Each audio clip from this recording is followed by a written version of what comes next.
How are we halfway through 2024? I don't know how that happened, but here we are. So this week I wanted to talk about my favorite books of the year so far.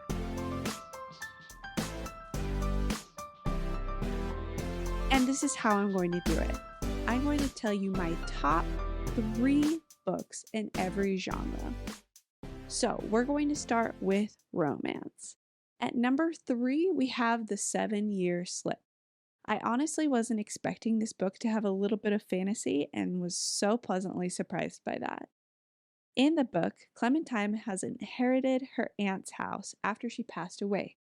Her aunt had told her stories about this apartment, but Clementine thought it was all just a tale. However, she is surprised when she travels 7 years back in time and falls in love with a young chef named Ewan. Are they going to get together 7 years later? Will they find love? Great question. Here's my favorite quote from the book. Nothing lasts forever, not the good things, not the bad. So just find what works for you and do it as long as you can. Number 2, Just for the Summer. In this book, Emma is cursed. Every man she dates breaks up with her and then finds the love of his life and they get married. It turns out so does Justin. And although they live miles apart, they decide to get together for just one summer to break each other's curses. However, will Emma settle down for Justin? This book is about so much more than romance. I think you will love it. And Abby Jimenez, one of the best. Here's my favorite quote from this book. Love stories sold us on the wrong thing. The best kind of love doesn't happen on moonlit walks and romantic vacations. It happens in between the folds of everyday life. It's not the grand gesture that shows how you feel. It's all the little secret things you do to make her life better that you never tell her about. And number 1, we have The Library of Borrowed Hearts. This book has 2 timelines and a handful of main characters, so you're jumping back and forth. I love multi-POV books, and this one just got my heart. In this book, Chloe finds an annotated copy of The Tropic of Cancer, which is a spicy book for back in the day. She finds these annotations are actually love notes between 2 people. Chloe's determined to figure out what happened to these 2, but she also is struggling in her personal life.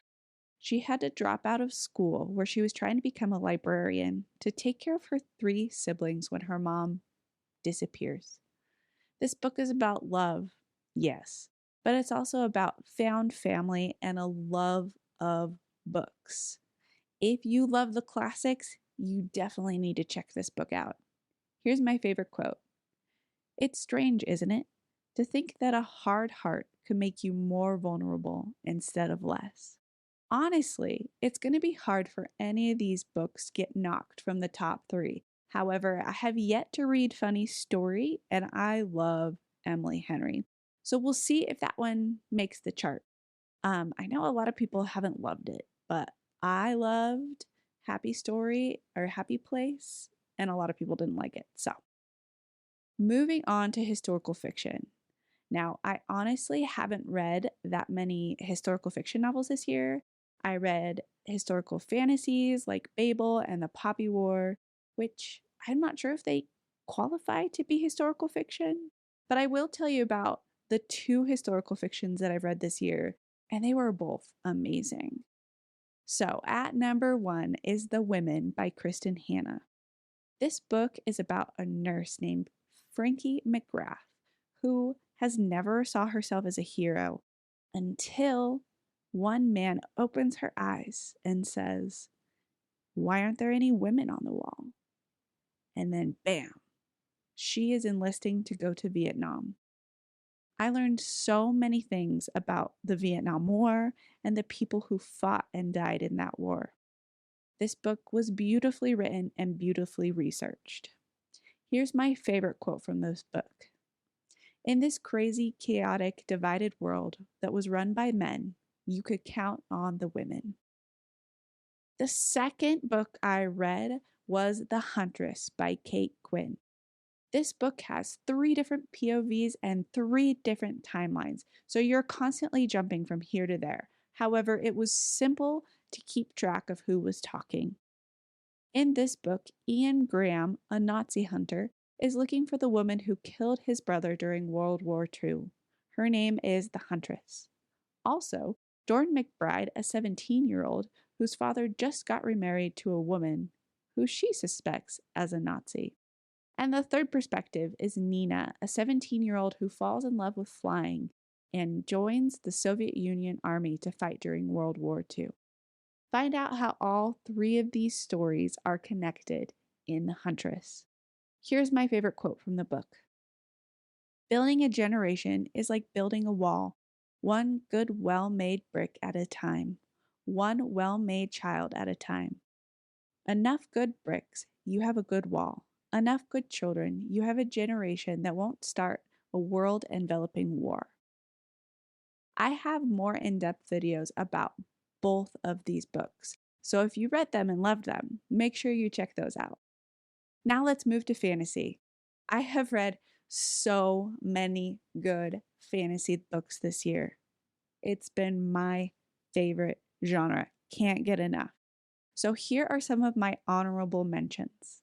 The Daevabad trilogy, The Ninth House, A Short Walk Through a Wide World, the Poppy War trilogy, Percy Jackson, and The Chalice of the Gods. All fantastic reads. In third place, we have my favorite duology, The Shepherd duology, and my favorite book in that is Two Twisted Crowns. Both of these books were fantastic, but the second one was a multi-POV, so of course it blew it out of the water for me. This series has an excellent magic system where you tap on cards to make magic happen. There's also amazing rhymes and riddles that tie this whole book together. There's a little bit of spice in this book, but with only one spicy scene per book, I wouldn't say that this is a love story necessarily. It's just there to throw some spice in. Overall, I was very impressed with the writing and magic systems in this series. Here's my favorite quote. The two were together, and so they were the same, the girl, the king, and the monster they became. At number 2, we have Amina al-Sharifi, or The Adventures of Amina al-Sharifi. I love this book because it has a middle-aged woman as the main character. How often do we get that? Not very often. Now, Amina is dragged back into action when a noble woman threatens her family if she doesn't help save her granddaughter. This book follows Amina as she travels through real and imagined Middle East. I love S.A. Chebokhtari. She's probably one of my new favorite authors this year, and I can't wait to read more of her stuff. The lore in this book is fantastic, and the characters are so wild, but so real. This is one of the most unique books I have read this year. Here's my favorite quote. It's not always easy to do the right thing. More often than not, it's a lonely, thankless ordeal. That does not mean that it's not worth doing. And number 1 in fantasy is Yumi and the Nightmare Painter. So, of course, it's Brandon Sanderson. He has a special place in my heart. It could be because this is the only Brandon Sanderson book I have read that this makes number 1. But also, this book was so special to me. It almost feels like a piece of literary fiction.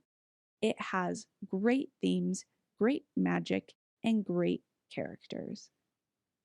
And a little bit of romance, which is not something we see Brandon Sanderson do very often. So this book has everything I love and more. In this book, Painter is part of the Night Watch who banishes creatures by drawing or painting them, and then they get banished back into the darkness. And in another city, Yumi, a Yogihidro or spiritual leader, travels from town to town to create rock statues. And in creating these rock statues, it summons spirits. The two are thrown together by the spirits who are in pain and looking to escape. This book is quirky, but I was most drawn to the themes. It's all about art and how art is such an important part of our culture and why we need to keep it sacred. This is my favorite quote from the book. Art. And all stories are art, even the ones about real people. It's about what it does to you. And lastly, we have my favorite genre. Literary fiction, or lit fic, is my favorite because it's beautiful, has hard-hitting themes, and it makes me think about the world. So most of the time, my literary fiction books get rated higher than anything else. So you will probably see the most of these on my top reads. So, starting at number 3, we have Tomorrow and Tomorrow and Tomorrow. While I do think that this book was ambitious in the number of topics it covers a lot of things. Tomorrow times 3 is one of the most beautiful books I've read. I was not expecting this. I thought it was going to be a young adult novel. However, I loved how it dived into the themes of friendship and video game development and so much more. In this book, two kids, Sam and Sadie, meet in a hospital and bond over a shared love of video games. Years later, these two reconnect in college and decide to start a video game company together. And while the two don't always get along, they make the most beautiful things. Here's my favorite quote from the book. It's tomorrow and tomorrow and tomorrow.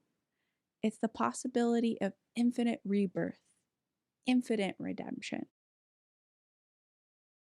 Number 2, Hello, Beautiful. This book was stunning. I have not read anything by this author before and heard so many people just loving it, and now I know why. In this book, a family of Italian American sisters are thick as thieves. However, not all things are built to last. This was a beautiful story about American families in urban settings. Here's my favorite quote. We are part of the sky and the rocks in your mother's garden and that old man who sleeps by the train station. We're all interconnected, and when you see that, you see how beautiful life is. Your mother and your sisters don't have that awareness, not yet anyway. They believe they're contained in their bodies, in the biographical facts of their life. And at number 1, There. This was the most devastating yet beautiful thing I have ever read. The imagery and characterization is just beautiful. This novel is a multi-POV story about the Native Americans in Oakland, California. Each of these stories is building to this powwow, stringing a web between each of these characters. This is a book I think everyone should read. It's thoughtful, it's engaging, and it makes you think. Here was my favorite quote, even though picking one was pretty much impossible.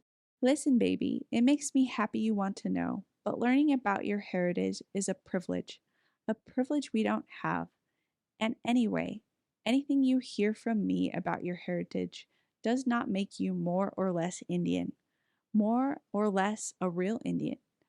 Don't ever let anyone tell you what being Indian means. Too many of us died to get just a little bit of us here, right now, right in this kitchen, you and me. Every part of our people that made it is precious. You're Indian because you're Indian because you're Indian. So before I close, here's a list of books I just loved that didn't seem to fit in any of these genres. Good Material by Dolly Adderton is my new favorite anti-romance. Please give me more of these. Pretty please. Finley Donovan Rolls the Dice is my favorite guilty pleasure novel. They're funny and fun and engaging. The Fury was my favorite thriller, and my favorite sci-fi mystery is The Last Murder at the End of the World. So last but not least, here are the top 3 books of my year so far. At number 3, Yumi and the Nightmare Painter by Brandon Sanderson. At number 2, Hello Beautiful by Anne Napolitano. And number 1, There There by Tommy Orange. If you've enjoyed listening to this episode, please make sure to leave this video a comment and subscribe to this channel. Or at the very least, make sure to give it a thumbs up.